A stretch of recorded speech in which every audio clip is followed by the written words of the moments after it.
The outer edge of the human colony was quiet most of the time. Ryan liked it that way.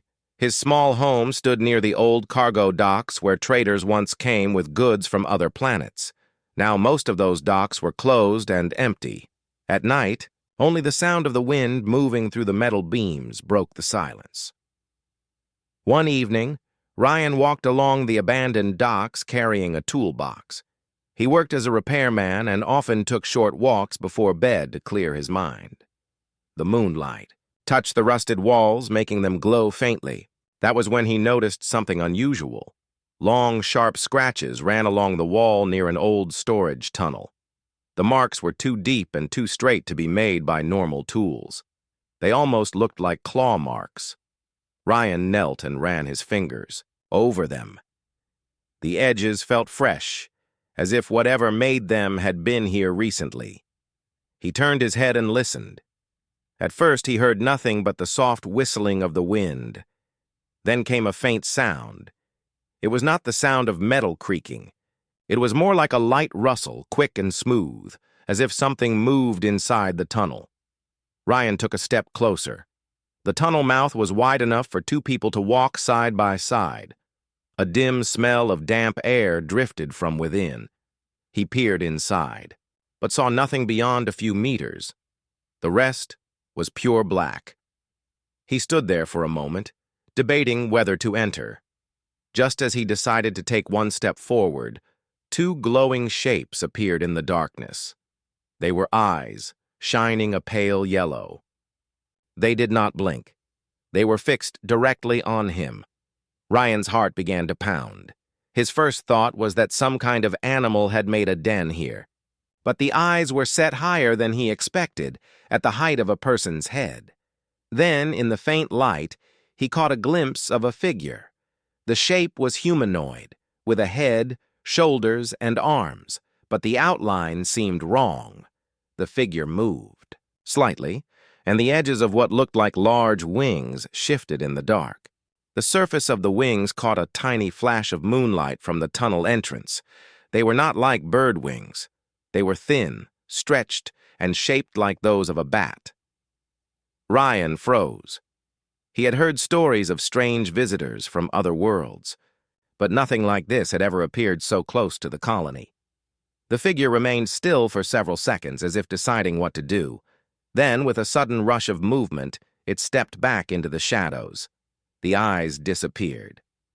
The sound of feet or claws against stone echoed faintly, then faded. He stepped back from the tunnel mouth, his breathing fast.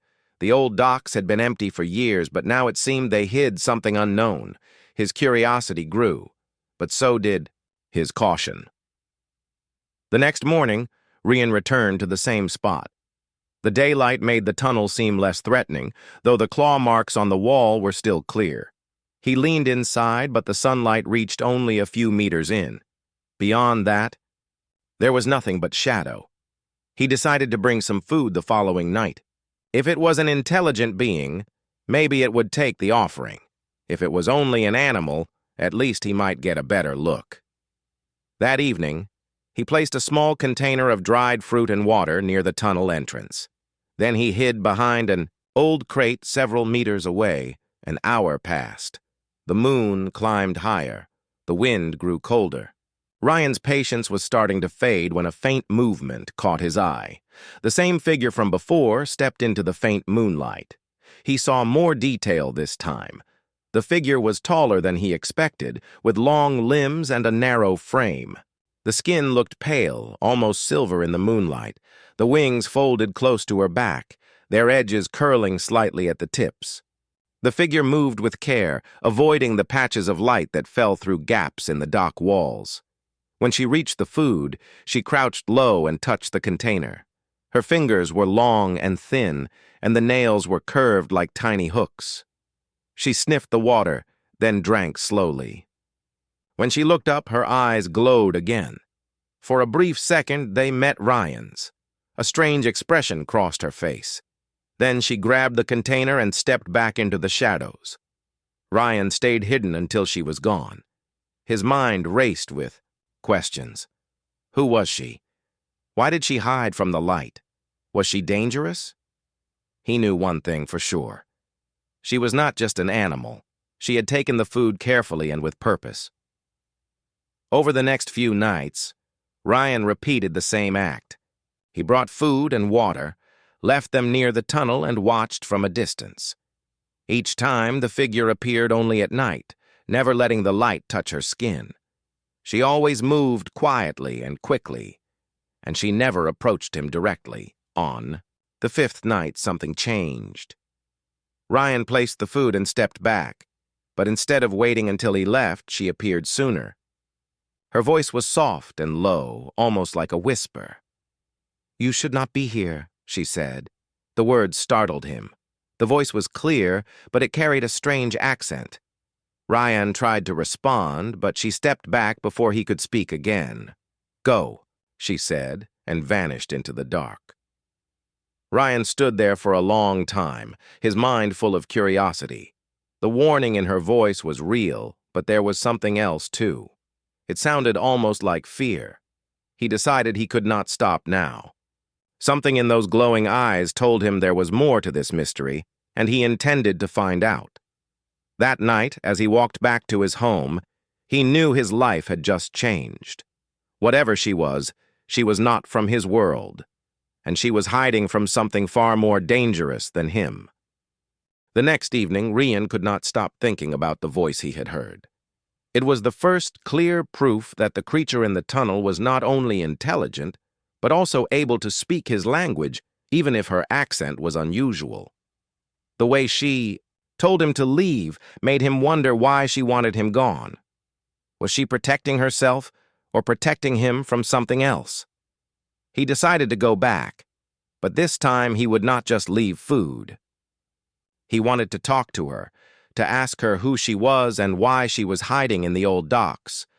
When night fell, he packed a small bag with bread, dried fruit, and a blanket in case the air inside the tunnel was cold. The docks were silent as usual. The wind moved through the gaps in the walls, carrying faint metallic echoes. Ryan walked to the same tunnel and placed the food on the ground like before.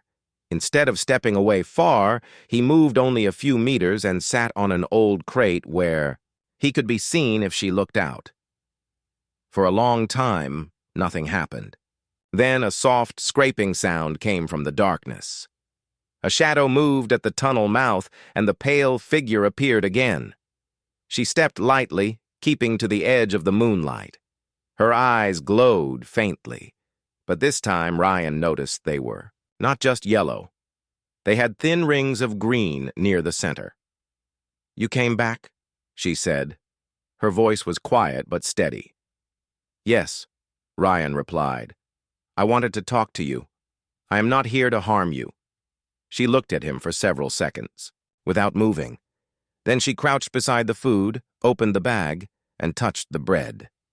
"You should not come here," she said again. "It is not safe for you." "Safe from what?" Ryan asked. She did not answer right away. Instead, she glanced up at the roof of the docks as if checking for something. Her wings shifted slightly, making a faint leathery sound. "The light is dangerous for me," she said at last. "And those who live under the light will not accept me. If they find me, they will take me away." Ryan felt a small chill run through him. "Why?" "You have done nothing wrong." "Because I am not one of you," she said. Her tone was calm but carried a hint of sadness. He wanted to ask more, but she stood up quickly and stepped back toward the tunnel. "You should go before the sun comes. Leave the food. Do not wait here." Before he could reply, she disappeared again into the shadows. Ryan sat there for a moment, trying to understand. She was afraid of the light, and she believed the colony authorities would not accept her presence. He thought about the patrol drones that sometimes passed over the docks during the day. They scanned for unregistered life forms, including any alien visitors who had not been approved by the Central Council. If they found her, she might be taken away for study or worse. Over the next week, Ryan kept returning at night. Sometimes, she would speak to him briefly. She told him her name was Sira, She never gave long answers, but Ryan began to learn small details. She had come from a world far away, traveling alone. Her people could not live under strong sunlight because their skin and eyes were too sensitive. On her home world, the sun was dimmer and the skies were always filled with heavy clouds. Here, the bright daylight could burn her skin and weaken her body in minutes. One night, Ryan asked her why she came here if the sunlight was so harmful. She hesitated before answering. "My world is dying. I had to leave. This was the first safe place I could reach." Her words stayed with him long after she returned to the tunnel. He began to feel a strange sense of responsibility. She was living in the abandoned docks because she had nowhere else to go, and the colony above would not help her. If she stayed here without protection, the patrol drones might find her eventually. A few nights later, Ryan tried something different. Instead of waiting far from the tunnel, he stayed near the entrance and spoke softly into the darkness. "I can help you," he said. "If you tell me what you need, I can build something better for you." Her voice came from deeper inside the tunnel. "Why would you help me?" "Because you need a safe place," he replied. "And I can make one." Silence followed. Ryan thought she might have left, but then her eyes appeared again in the shadows. "You do not even know what I am," she said. "I do not need to," Ryan replied. "I can see you are alive and need shelter. That is enough." Her gaze held, his for a long moment. Then she stepped closer to the edge of the light. He saw her more clearly than before. Her skin had a faint silver shimmer, and her hair was black with a slight blue sheen. The wings were folded tight against her back, but he could see the veins and thin structure beneath the surface. "You are strange for a human," she said. "Most would have run away the first night." "Maybe," he said with a small smile, "but I am not most people." For the first time, he thought he saw a faint trace of a smile on her face. She took the food, drank the water, and stepped back toward the darkness. Before vanishing, she spoke again. "If you want to help, come back tomorrow. I will tell you more." Ryan's heart quickened. This was the first sign that she might trust him. As he walked back to his home under the quiet night sky, he began to think about what kind of shelter could protect someone from sunlight and remain hidden from the colony drones. The mystery around Sierra had not faded. In fact, it had only grown deeper. But now, Ryan was sure of one thing. He could not just watch from a distance anymore. If he was going to help her, he would have to act before someone else found her first. The next evening, Ryan returned to the old docks earlier than usual. The air was cool and the moon had not yet risen. Shadows stretched across the cracked concrete, and the faint smell of salt drifted in from the far coast. He carried a backpack with tools, a flashlight, and extra food. When he reached the tunnel, he stopped near the entrance and spoke softly. "Sierra, it's me. I came like you asked." For a moment, there was no sound. Then a quiet tapping echoed from inside like claws on stone. She stepped forward, her pale skin catching just a hint of the dim starlight. "You came early," she said. "I thought we might have more time to talk," Ryan replied. "You said you would tell me more." She looked at him for a long moment, as if weighing her choice. Then she turned and stepped deeper into the tunnel. "Follow me." Ryan hesitated, glancing at the dark ahead. He switched on his flashlight, its narrow beam cutting through the shadows. The walls were rough stone, with patches of rusted metal where old support beams had been installed decades ago. Sierra moved gracefully, her feet making almost no sound. Her wings stayed folded close to her back, and she kept her head slightly down, avoiding the light from his flashlight. They walked for several minutes until the air grew cooler and heavier. The tunnel widened into a larger chamber where old cargo, crates, and broken machinery lay scattered. Here, she stopped and turned to face him. "This place is safe from the sun," she said. "No light can reach this far." Ryan nodded, taking in the sight. Is this where you've been living? For a time, she said. I move often so they cannot find me. They? You mean the colony patrol? Yes. They do not understand my kind. They would not care about my reasons. They would see only something different. Ryan sat on an overturned crate, setting his bag beside him. Tell me about your kind. You said you cannot survive in strong sunlight. She stood in the shadows, her glowing eyes watching him closely. On my homeworld, the sky was always dim. Thick clouds covered the sun, and our cities were built in deep valleys and caves. The sunlight there was soft, and we could walk freely under it. But in this place, the sun is too strong. It burns our skin and blinds our eyes. It drains our strength until we cannot move. Ryan listened carefully. Her voice was calm, but there was an undercurrent of loss. You came here because your world is dying, he said. What happened to it? Her gaze shifted toward the ground. The clouds began to fade many years ago. The sun grew stronger. The plants that fed our animals started to die. Rivers dried. My people built ships to search for new worlds, but most of them were destroyed in the storms that came after the heat. I was one of the few who escaped. He felt a heavy weight in his chest. You came here alone? Yes. I thought this planet's forests and caves would be enough. But when I landed, I saw your colony. I knew your people would fear me if I appeared in the open, so I stayed hidden. They were silent for a moment. Ryan could hear the faint dripping of water from somewhere deeper in the tunnels. I can build you something better than this, he said. A place underground where you can stay hidden from the patrols but still have room to live. It could be safer than moving from one tunnel to another. She tilted her head slightly. Why would you do that for me? Because you should. Not have to live like this, Ryan said simply. You lost your home. I can give you one here.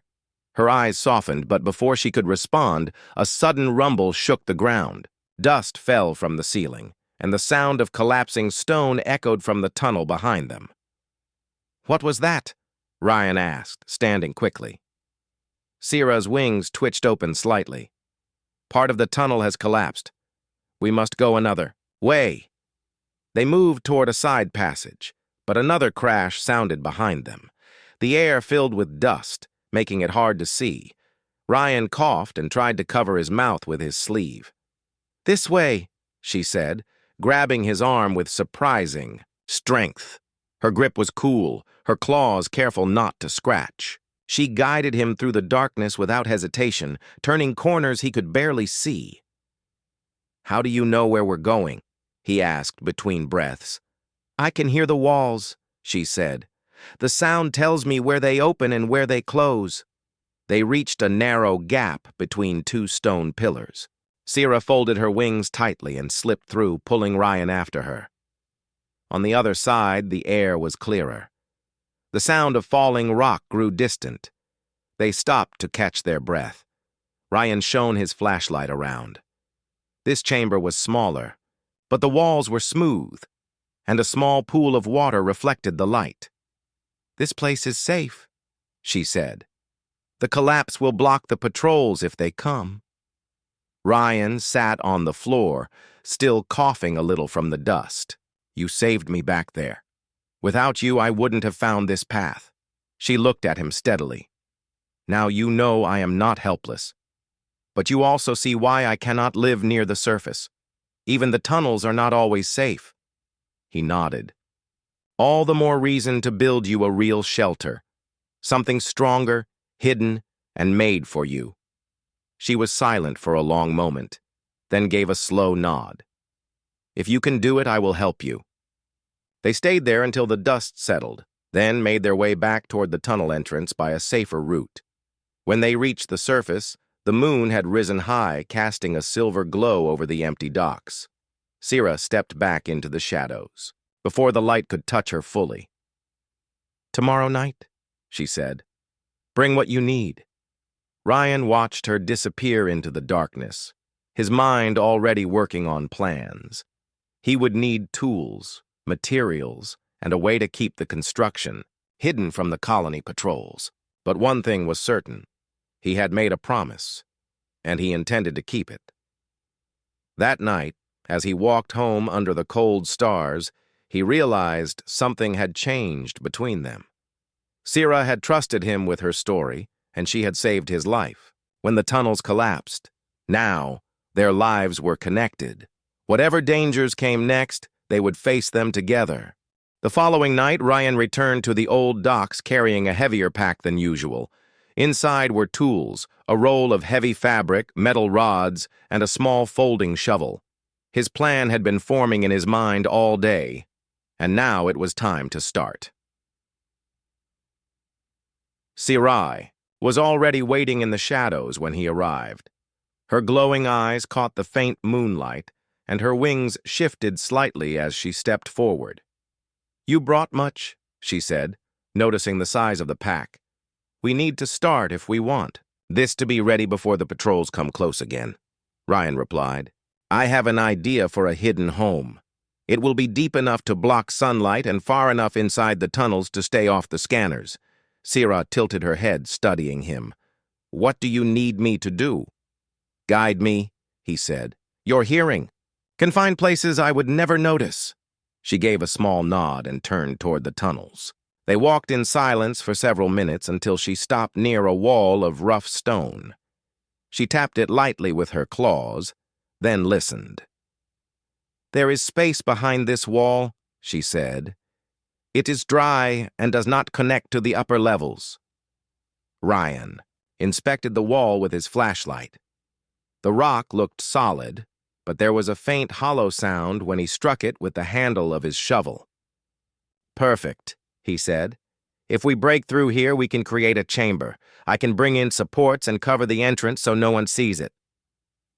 They worked together, Ryan using the shovel and a small hammer while Sira moved loose stones aside, and carried debris deeper into unused passages.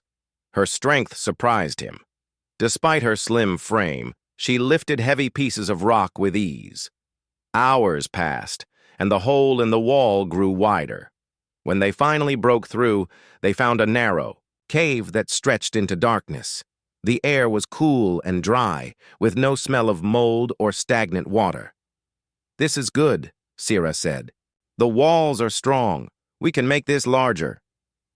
Over the next several nights, Ryan returned with more tools and materials. He used old cargo crates to build the beginnings of walls inside the cave.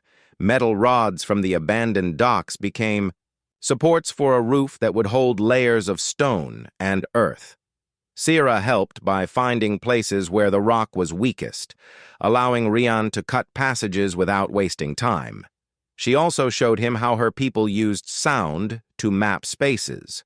By making soft clicks with her tongue and listening to the echoes, she could tell the size and shape of a room without seeing it.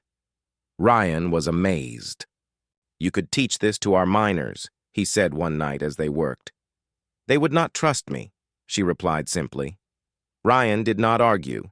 He knew she was right. Little by little, the underground home began to take shape. The first chamber would be Sira's living space, with a sleeping area made from thick blankets and fabric Ryan brought from the colony. A narrow hallway led to a second chamber for storing food and water. He even planned a small air vent disguised as a natural crack in the stone so fresh air could flow in without letting sunlight through. One night, while Ryan was securing a support beam, Sira came to him holding something small and silver. "I made this for you," she said. It was a pendant, shaped like a wing, made from thin metal she had found in the tunnels. The surface was carved with tiny lines that caught the light. "It will help you if you get lost here," she said. "The sound of the metal will guide me to you." Ryan accepted it with a grateful smile. "I'll keep it with me always." The work continued smoothly until one night when Ryan heard a distant humming sound outside the tunnels. Sira froze, her wings tightening against her back. "Drones," she whispered. They moved quickly to cover the entrance with loose stones and a heavy cloth. The humming grew louder, then faded again as the drones passed overhead. But Rian knew it was only a matter of time before the patrols started scanning the docks more closely. "We have to finish this faster," he said after the sound was gone. From then on, they worked longer hours each night. Ryan's hands grew, sore from using tools, and his clothes were covered in dust, but he didn't slow down. Sierra carried more debris than before, moving like a shadow in the dark. After nearly 2 weeks, the sanctuary was almost complete. The walls were reinforced, the air vent was in place, and the food storage room was ready. Ryan added one final touch: a hidden door made from an old crate lid covered in stone dust, so it blended perfectly with the wall. On the last night of work, Sierra stood in the middle of her new home, her glowing eyes moving slowly across the space. "It is more than I hoped for," she said softly. "I can stretch my wings here. I can rest without fear." Ryan felt a deep sense of satisfaction. "Now you have a place that's yours." She stepped closer, her gaze meeting his. "You have given me more than shelter. You have given me a reason to trust again." Before he could reply, a faint mechanical whine reached their ears. This time it was closer, sharper. Ryan's stomach tightened. "Drones!" Sierra said again, but now her voice was urgent. They quickly moved to the entrance and sealed it. The whine grew louder, and through a crack in the wall, Ryan saw the beam of a scanning light sweep across. The docks. The drones hovered, searching. They waited in silence until the sound faded into the distance. Only then did Ryan exhale. "They're getting too close." Sierra nodded. "We must be ready. They will not stop until they have checked every corner." Ryan looked around the finished sanctuary, knowing that soon it would be tested. But he also knew they had built something strong, hidden, and made with care. If the patrols came, they would have to fight the shadows to find her, and in the shadows, Sierra was at her strongest. The next few days were uneasy for Ryan. Every time he stepped outside his small home, he noticed more patrol activity near the outer colony. The drones flew lower than before, their searchlights scanning the ground with slow precision. Sometimes, he could hear their faint humming even during the day. He knew it was only a matter of time before they reached the abandoned docks. If they searched the tunnels, they might find Sierra's new home. That night, he carried a small bundle of tools and extra cloth back to the docks. The moon was hidden behind clouds, making the air darker than usual. Sierra was waiting near the tunnel entrance, her eyes glowing faintly. "They are moving closer," she said without waiting for him to speak. "I've seen them too," Ryan replied. "We have to make sure the entrance is impossible to notice." She stepped aside as he moved forward. Together, they pulled loose stones and broken panels to cover the main path. Ryan tied the heavy cloth across the entrance, then spread dust and small debris over it, so it looked like part of the wall. Inside the sanctuary, Ryan checked the food storage room and made sure all containers were sealed. He also moved his tools deeper inside so they would not be visible from the hallway. "They have scanners that can pick up heat," Sierra said. "If they stop here, we must be still." Ryan nodded. And quiet. No sound at all. Hours passed as they worked silently. Occasionally, Sierra would tilt her head and listen. Her hearing was far sharper than his, and she could detect the faint whine of drones before he noticed anything. Near midnight, Sierra froze. "They are here," she whispered. Ryan's heart raced. He followed her into the food storage room and pulled the crate door shut behind them. The air was heavy and the darkness pressed in around them. Through the wall, he heard the low hum grow louder. A beam of light passed across the outer tunnel entrance. The sound of a mechanical arm moving stones made him hold his breath. Sierra's wings were folded tight, but she stayed perfectly still. The hum of the drone grew even louder, then paused. Ryan imagined its scanning beam sweeping the tunnel, looking for movement or signs of life. Minutes felt like hours. Finally, the hum faded slightly. The sound of moving stones stopped, but then came a sharper, higher noise. The drone was switching to another scanning mode. Sierra leaned close and whispered so softly that he barely heard her. "They are checking for hollow spaces." Ryan understood the danger immediately. If the drone detected the hidden chamber, it would send a signal to the patrol units. He thought quickly and reached into his bag. From it, he pulled a small metal plate he had taken from the old docks. He slid it between two crates against the wall. "What are you doing?" Sierra asked quietly. "This plate will confuse the signal," he whispered back. "It will reflect their scan and make it look like solid metal behind the wall." They waited. The drone's sound continued for another long moment, then began to fade. The whine grew softer and softer until it vanished completely. Sierra let out a slow breath. "You have skill in hiding," she said. "Sometimes fixing things means learning how to make them invisible," Ryan replied. They remained inside for another half hour, just in case the drones returned. When they finally stepped out into the main chamber, the tension in the air eased slightly. But Ryan knew this was only a warning. The patrols would come back, and next time they might bring more advanced scanners. "We have to make a second way in and out," he said. "If they ever block the main entrance, you'll be trapped." Sierra agreed. Over the next few nights, they worked in complete darkness to dig a narrow escape tunnel from the back of the sanctuary. It led to a small crack in the surface hidden under thick weeds and broken crates. From above, it looked like nothing more than an overgrown pile of junk. While they worked, Ryan noticed that Sierra seemed more relaxed with him now.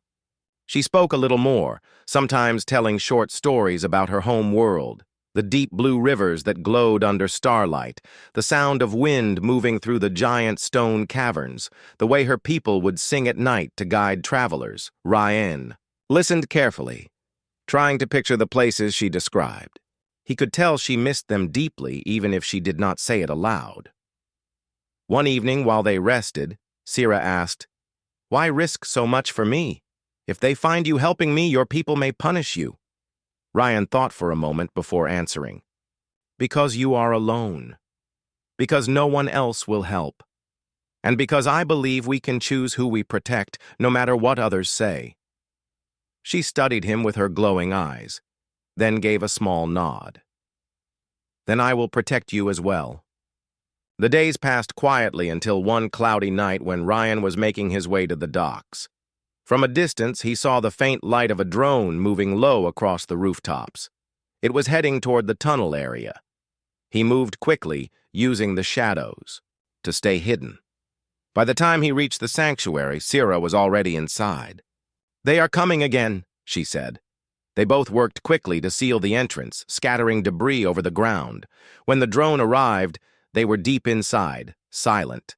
This time it hovered for a long time before leaving. When the hum finally disappeared into the distance, Ryan looked at Sierra. "That was too close. They're suspicious now." She nodded. "We must be ready for anything." Ryan knew the next encounter might not end as quietly. But as long as the sanctuary stood, they had a chance, and he was determined to keep it standing no matter what the patrols sent their way. The days grew shorter, and the colony's patrols became more frequent and thorough. Ryan felt the weight of time pressing down on him. Every night spent building the sanctuary was a night closer to discovery. The drones no longer passed quietly. They hovered, scanned, and sometimes landed near the docks. Ryan and Sierra worked faster now. Each night they expanded the underground chamber, reinforcing the walls with metal scraps and old beams. Ryan patched gaps with fabric and clay-like mud he found nearby. The air vent they created brought fresh, cool air without allowing light to enter, keeping the sanctuary safe. Sierra moved through the space with growing comfort. She stretched her wings carefully, testing the room's height and width. The small chambers felt less like hiding places and more like home. One night, as Ryan hammered a metal support into place, a sudden sharp noise startled him. He dropped the tool and looked up. Sierra was standing still, ears twitching. Her glowing eyes focused toward the tunnel entrance.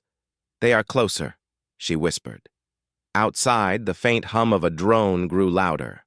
This time, several drones appeared, flying in a tight formation.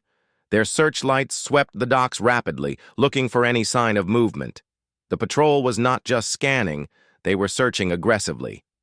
Ryan felt panic rise in his chest. If the drones found even a hint of the sanctuary, everything would be lost. He grabbed a large metal sheet and held it over the tunnel entrance, blocking the beam of light. Sierra helped him pile stones and crates to cover the entrance further, but the drones circled again, coming even closer. One drone hovered just above the entrance, its scanning beam piercing through the stones and metal sheet. "They can see through some materials," Sierra said. "We must hide better." Ryan's mind raced. He knew the drone's sensors were advanced, able to detect heat, movement, and hollow spaces. They needed a stronger shield. He looked around and found a thick layer of old rubber matting nearby. He dragged it over the entrance and piled dirt on top to absorb light and heat. Suddenly, the drone's beam flickered and moved away. Ryan exhaled in relief, but he knew this was only temporary. The next day, Ryan brought more materials: thick metal panels, sealant, and a small generator for power. He started working on a stronger door for the sanctuary. Sierra watched quietly, offering ideas based on her knowledge of stealth and sound.